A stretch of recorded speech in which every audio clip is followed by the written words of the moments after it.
ഒക്കെ ജീവിതത്തിൽ നമ്മൾ കാണുന്ന ആളുകളോട് നമ്മൾ സലാം പറയുന്നവരാണ്. എന്നാൽ അതിൻ്റെ പ്രതിഫലം എന്താണെന്ന് നമ്മൾ മനസ്സിലാക്കുന്നില്ല പ്രിയപ്പെട്ടവരെ.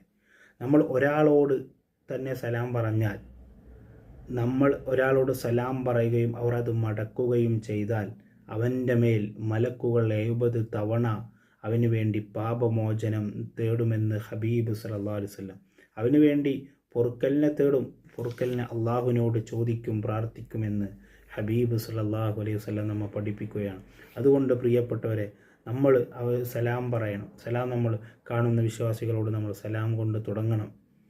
നമ്മൾ അവരോട് കാണുമ്പോൾ, കണ്ടുമുട്ടുമ്പോൾ സലാം പറയുക. നമ്മൾ എന്തൊക്കെ പ്രവർത്തനമുണ്ടാകും, ഇനിയൊരു ഫോൺ വിളിയാണെങ്കിൽ അതാവട്ടെ, അല്ലെങ്കിൽ കണ്ടുമുട്ടുമ്പോഴാവട്ടെ, നമുക്ക് നമ്മുടെ സുഹൃത്തുക്കളെ, നമ്മുടെ വിശ്വാസികളായ ആളുകളെ കാണുമ്പോൾ അവരോട് നമ്മൾ സലാം പറയണം. അല്ലാഹു റബ്ബുൽ ഇസ്സത്ത് നമുക്ക് പ്രതിഫലം വാങ്ങാൻ, പ്രതിഫലം കരസ്ഥമാക്കാൻ